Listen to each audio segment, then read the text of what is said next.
Where will President William Ruto hide? It seems President William Ruto has bitten off more than he could chew, and the impeachment of his deputy might just be the final nail in the coffin of his political reign. It's the most unfortunate thing that has ever happened in this country. Once celebrated as the church's darling, the very people who sang his praises now stand in judgment. Now it's political structures. I want to win again. So I'm politically stretching myself. The Lord rebuke you! You see, it is one thing to have a single enemy, but when enemies emerge from every corner of the country, that is from religious circles, business circles, educational circles, and any other circle you know, thirsting for your downfall, the tide of fortune turns swiftly. The same song we are singing, we sang 10 years ago. Si uchawi ni maombi. That song is very sensitive. Ruto, once embraced by men of God, now faces their wrath. Here is a list of prominent men of God who once rallied behind him, but have since turned their backs on him. Number 3. Pastor John C.W. During Ruto's turbulent days, clashing with his boss, Uhuru Kenyatta at that time, Pastor John C.W. stood by him. At a time when many shunned Ruto, John was among the few to offer prayers and encouragement, even delivering a prophecy in his church that Ruto would one day become president. In fact, I think this is the first prophecy that Ruto ever received at that time, that he would eventually become president in John C.W.'s church. But power, as they say, can change a man. Pastor John now accuses the president of arrogance and pride, claiming Ruto has distanced himself from the very spiritual counsel that helped propel him to power. With no other option, Pastor John C.W. has chosen to let Ruto walk alone, forewarning that such defiance will surely lead to dire consequences. Because you have rejected counsel, we wash our hands now. You know, we speak these things, and when you see them, you just think we speak naturally.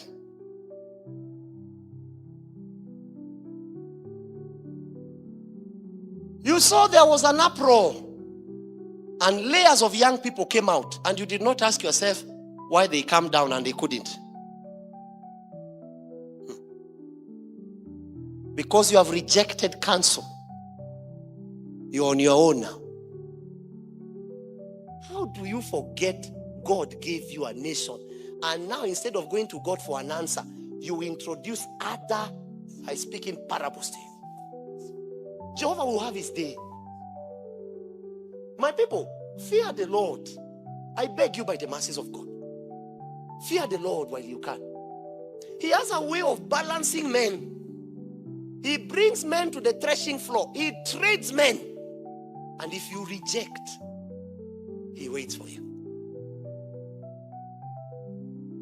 Don't teach people to fear God. Don't worry. The fear of the Lord is the beginning of wisdom. Number 2. Pastor Nganga. You see, Pastor Nganga had been a vocal supporter of Ruto's presidential campaign. He was relentless in his endorsements, but things took a sour turn once Ruto assumed office. Nganga's fury ignited when there were reports that Ruto's administration had set its sights on reclaiming the land hosting his church along Haile Selassie Avenue in Nairobi. Hawezi kunitoa Mombasa nikuja Nairobi anipe hii kiwanja. Alafu ini government mtu akichukua hii nyumba yake ikiraa mtoto Mungu hakuniita. Au revenge nitajibu hizo kesi biguni. Hii power niko nayo nitaitumia. Now don't blame me. Baffled by this betrayal, Nganga publicly criticized the government, lamenting that he regrets voting for this current regime.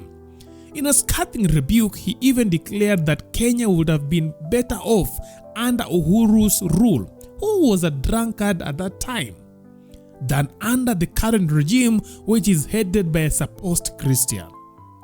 I thank God for Uhuru. Hata kama ulisema ni mlevi, eri Uhuru mara 100.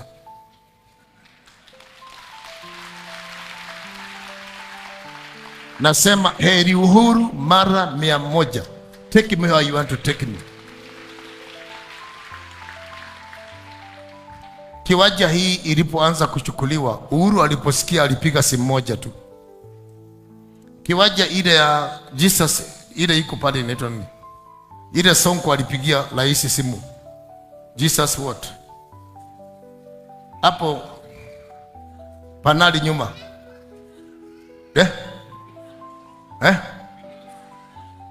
Ni winners. Wakati Sonko alienda hapo, hata kama Sonko ni wasimu, ana kauzuri yake. Alipoenda hapo, Sonko alipigia rais simu, kamwambia hii ni kanisa. Sasa wanasema barabara inapitia hapa. Tangu siku hiyo kesi iliisha. Sasa leo hii nyinyi wakubwa msikie, hii si kanisa, na mumeku wako hii kanisa ikiwako. Mumeku wako hii kanisa ikiweko. Sasa leo mnavoti no. Basi mvoti, kesho muje mchukue, mimi sina shida. Nitairiwa 72, nitaenda tu biguni mikiwa uchi. Lakini saa zingine Uhuru aliposikia hii kiwanja ina shida, alipiga simu moja tu, ilikuwa ikatwe hapa, sijui mbele kuna nini. Mimi nilikuwa hapo, simu ikalia, wakaongea, nikaona wamechukua vitu zao, wakaenda, hawakurudi. Leo hii mko kwa ukubwa. Hii si klabu. Si klabu, hii ni nyumba ya Mungu. Huyo Mungu mnaobaga ndio mwenye hii, haijaandikwa maina hii. Number 1, Evangelist Teresia Wairimu. Now, for Evangelist Teresia Wairimu, this isn't just a woman of God. She is a mighty woman of God. And whenever she talks about political matters, just know that these matters are quite crucial. Now, Teresiah Wairimu holds a special place in the Ruto's family, with the First Lady being a member of her church. Now, their relationship goes back to the dark days when Ruto faced ICC charges, and in moments of despair, he reportedly visited her church and wept in Teresiah's presence, seeking solace. Over the years, she maintained a close bond with the First family. However, recent events have tested their loyalty. During a recent sermon, Evangelist Teresia Wairimu expressed her disappointment with Ruto's handling of the impeachment drama involving his deputy Rigathi Gachagua.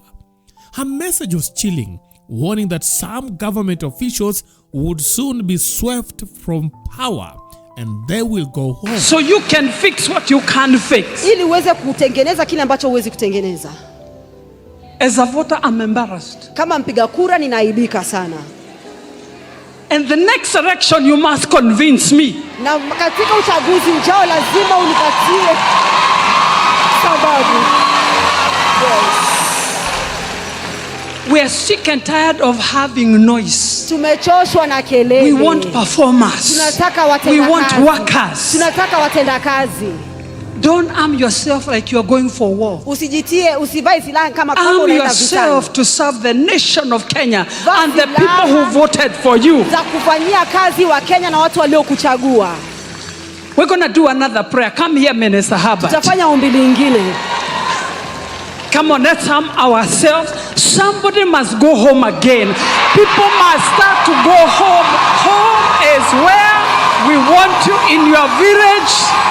Don't stop anywhere. We are sending most of you home. We did not vote for you to go and make noise for us. We voted for you to become performers. Oh, come on, the Church of Jesus, make a shout. For 3 minutes, let's wage war for our nation. Begin to pray. Begin to pray for our nation. We refuse noise in the name of Jesus. Come on, somebody. The poor people are becoming poorer. The economy is getting worse from day to day. Sick people can never get treatment again. Come on, somebody. We cannot watch ourselves going down. Begin to wage war in the name of Jesus. We are returning back to the foundation. This nation was born through prayer. The government of the day, the government of President William Ruto was birthed through prayer.